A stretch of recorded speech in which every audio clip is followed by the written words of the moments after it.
Bir yan tarafımız Miskin taraftan geliş. Yine bu Hamdam Tih. Bir tarafımız Türkçü şahardan geliş. Türkçü şahardan gelişte çap kolda. Balkan'ın kaptalından gidip bitirdi. Miskin taraftan gelişte 10 kolda. 10 koldan gidip barlar. Asfalt görünüp tuttu. Uzakı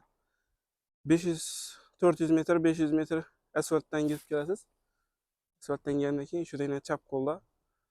Yine bir 50 metre 100 metre yürülerdi içeri. Görüp turalarız. Hamdam Tihyan'dan gidip gelinadi. Sezon natijasida patologda ajoyib yangilik 23 noyabrdan 25 dekabrgacha bir oy davomida polniy pechat sezon natijasida patolog buyurtma qilasiz. Zamonaviy lyustralar bepul o'rnatib beriladi. Aksiyadan foydalanib qoling. Assalomu alaykum, baraka Turkiya kanaliga obunachilari, hammangizga xayrli kun, kuningiz xayrli va barakali bo'lsin.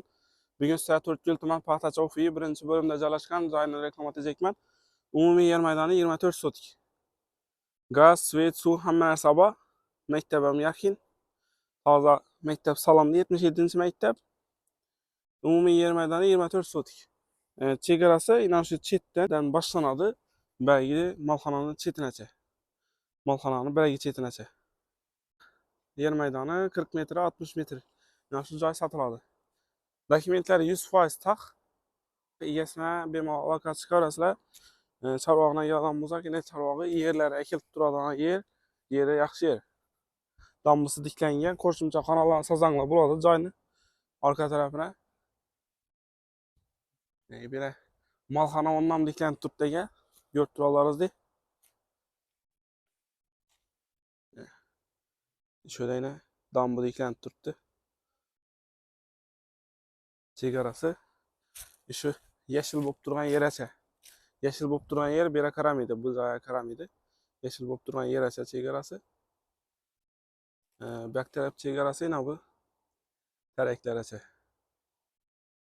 Ko'rib turalaringizdek. Video birdan like bosing, danışmışlara. Yana shu videoni tashlab qo'ying. Katta yer uchastkasi izlab yurgan danışmışlara yana shu videoni tashlab qo'ying. Ajoyib joy. Dokumentidan muammo bo'lmaydi. Bemalol aloqa chiqarasizlar. Egasini videoning sarlavhasida egasini nomerini yozib qoldiraman. Umumiy yer maydoni 24 sotik, sotiki $1000 dan $24000 bo'ladi. $24000. Faqat naqd pulga sotiladi. Variant bo'lsa, egasi bilan gaplashsanglar bo'ladi. Yetmayapti, ozroq egasi bilan gaplashsanglar qarashib turadi. Naqd pul bo'ladigan bo'lsa, kelishsanglar yana 1-2 so'm qaytadi. $1000 dan. $24000 dan yana 1-2 so'm qaytib berib kelishasiz xudo xolasa. Hammaga shunday katta yer uchastkalarida, katta yerlarda yashash nasib etsin. Videoga bir like bosing, kommentariya o'z fikrlaringizni yozib qoldiringlar. Baraka Turkiya kanaliga obuna bo'lib qo'ying. Maktab namozi ko'rsatib o'tamiz, adreslar xudo xolasa qo'ldan kelgancha. Hammaga rahmat. Bir yan tarafımız Miskin taraftan geliş. Yine bu Hamdam Tih. Bir tarafımız Türkçü şahardan geliş. Türkçü şahardan gelişte çap kolda. Balkan'ın kaptalından gidip bitirdi. Miskin taraftan gelişte 10 kolda. 10 koldan gidip barlar. Yine bu Hamdam Tih'te ötkenizden keyin Selarak'ta mektabim var. Taze mektep salonda 77-mektep.